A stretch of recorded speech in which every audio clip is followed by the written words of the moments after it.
안녕하세요. 교회. 참 따뜻하고 좋은 곳인데 어떨 땐 정말 깊은 상처를 주고받는 곳이 되기도 하죠. 늘 안전할 것 같지만 사실은 그렇지 않을 때가 더 많다는 거 우리 모두 알고 있잖아요. 그래서 마음속에 이런 고민이 생겨요. 아, 이 공동체를 떠나야 하나? 아니면 그래도 붙들어야 하나? 오늘 이 복잡한 마음을 가지고 떠날지 붙들어야 할지에 대한 아주 간단하고 명확한 이야기를 좀 해보려고 합니다. 아니, 왜 교회는 늘 사람 때문에 이렇게 힘들지? 이런 생각 한 번쯤 해보셨죠? 믿는 사람들끼리 모였는데 왜 여기서 더 상처를 받는 걸까? 그냥 혼자 믿는 게 속 편하지 않을까? 하는 생각이요. 혹시라도 이런 고민을 해보셨다면요. 절대 이상한 게 아닙니다. 혼자만 그런 거 아니고요. 오히려 그만큼 교회를 사랑하고 진지하게 고민하고 있다는 뜻일 수도 있습니다. 결국 우리는 이 선택의 기로에 서게 돼요. 떠날 것인가? 아니면 붙들 것인가? 요즘 세상은 되게 간단하게 말하잖아요. 야, 스트레스 받으면서까지 왜 다녀? 그냥 나와. 상처받았으면 떠나는 게 당연하지. 이게 어떻게 보면 되게 쿨해 보이고 맞는 말 같기도 한데, 근데 성경이 제시하는 길은 좀 달라요. 생각보다 훨씬 더 깊이가 있습니다. 자, 그래서 오늘 이런 순서로 한번 이야기를 풀어가 볼게요. 먼저 우리가 겪는 핵심 갈등이 뭔지 짚어보고, 아니, 왜 그렇게 함께가 중요한 건지 그 이유를 파헤쳐 볼 겁니다. 그리고 그 함께함 속에 숨겨진 세 가지 은혜가 뭔지도 알아볼 거고요. 또 가족으로 산다는 게 대체 무슨 뜻인지, 그리고 이 교회를 진짜 붙들고 계신 분이 누군지 확인하고 나면 마지막으로 우리가 어떻게 희망의 씨앗이 될 수 있는지까지 살펴보겠습니다. 자, 그럼 첫 번째 이야기부터 시작해 볼까요? 핵심 갈등, 그러니까 교회에서 겪는 그 아픔과 그럼에도 머물라고 하는 성경의 부르심 사이에 그 팽팽한 긴장감에 대해서 한번 솔직하게 이야기해 보죠. 이 갈등을 제대로 이해하려면요, 제일 먼저 우리가 교회에 대해 갖고 있던 생각부터 좀 바꿔야 해요. 성경을 보면 교회는요, 무슨 동호회나 회사처럼 내가 원할 때 가입하고 마음에 안 들면 탈퇴하는 그런 조직이 아니에요.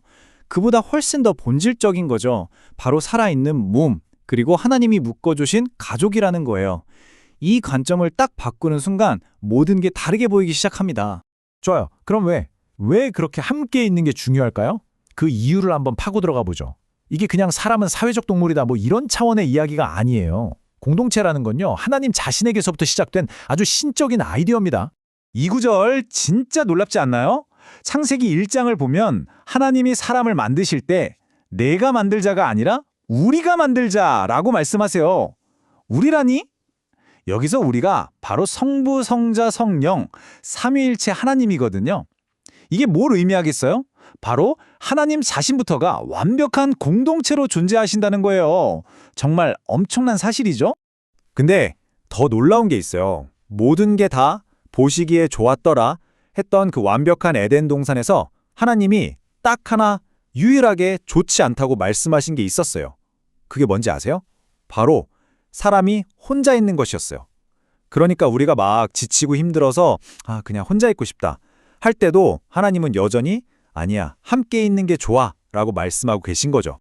자, 그럼 왜 함께 해야 하는지는 알았어요.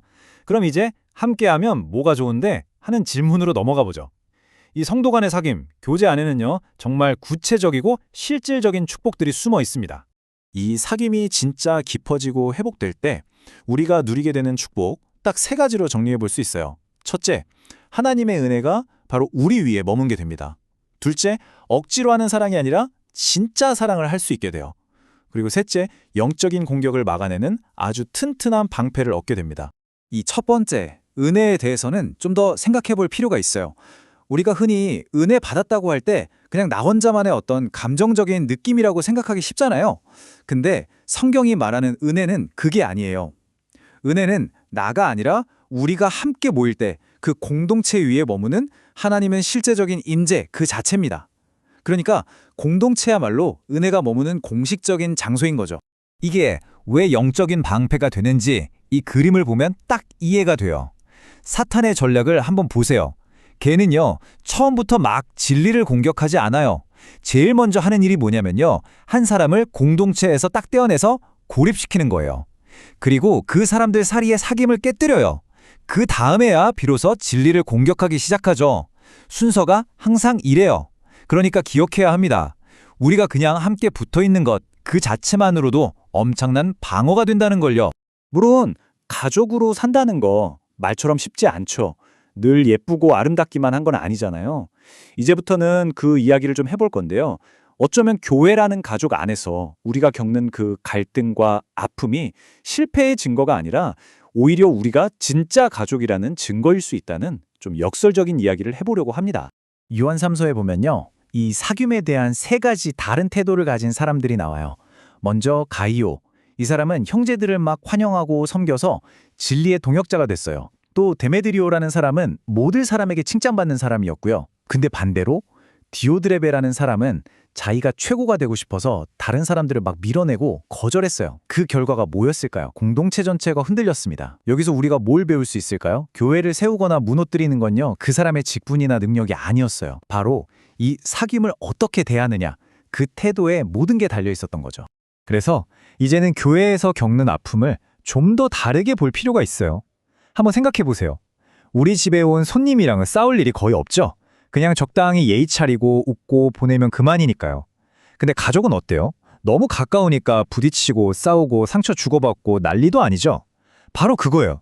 어쩌면 교회 안에서 겪는 그 모든 아픔과 갈등이 우리 교회가 실패했다는 증거가 아니라 우리가 더 이상 어색한 손님이 아니라 진짜 가족으로 살아가고 있다는 가장 확실한 증거일지도 모른다는 겁니다.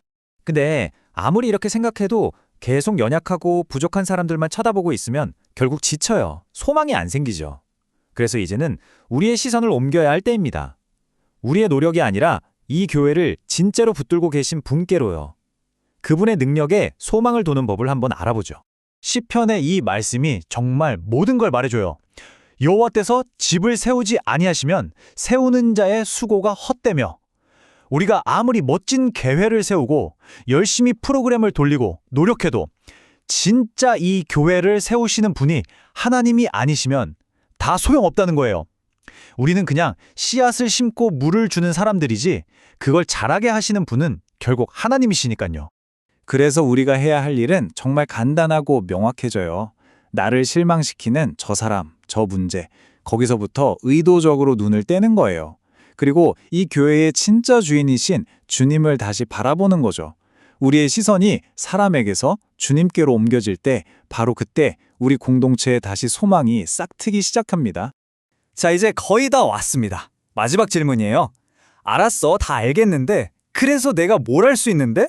바로 이 지점에서 우리 각자의 역할이 시작됩니다. 예수님이 진짜 멋진 비유를 하나 들어주셨어요. 바로 한 알의 밀알 비유인데요. 밀알 하나가 그대로 있으면 그냥 한 알뿐이지만 땅에 떨어져서 썩고 죽으면 거기서 엄청나게 많은 열매를 맺게 된다는 거죠. 이게 뭘까요? 공동체를 살리는 진짜 생명은 누군가 한 사람이 기꺼이 자기를 희생하고 썩어지는 밀알이 되기로 선택할 때 시작된다는 거예요. 이건 사라지는 게 아니라 미래를 만들어내는 씨앗이 되는 겁니다. 밀알이 된다, 죽는다 이런 말들이 너무 거창하게 들릴 수도 있어요. 근데 사실은요. 아주 작은 것들로부터 시작돼요. 예를 들면 욱하는 마음이 올라올 때 한번 참고 조금 더 부드러운 말을 선택하는 거. 내가 맞는데 하는 그 자존심 한번 살짝 내려놓는 거. 그리고 내 시간과 마음을 진짜 조금만 더 내어주는 거. 이런 작고 소박한 선택들이 모여서 바로 밀알의 삶이 되는 겁니다. 이게 오늘 이야기의 핵심 결론입니다. 여러분, 교회의 미래는요. 어떤 대단한 목사님의 거창한 전략이나 화려한 프로그램으로 열리는 게 아니에요. 아니더라고요. 바로 한 사람, 바로 당신이, 그리고 제가 우리 공동체를 위해서 기꺼이 한 알에 썩는 밀알이 되기로 결단할 때 바로 그 순간에 교회의 미래가 열리는 겁니다.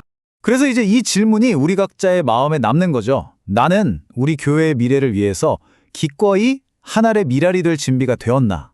이 질문에 우리가 어떻게 대답하느냐에 우리 공동체의 미래가 달려 있습니다.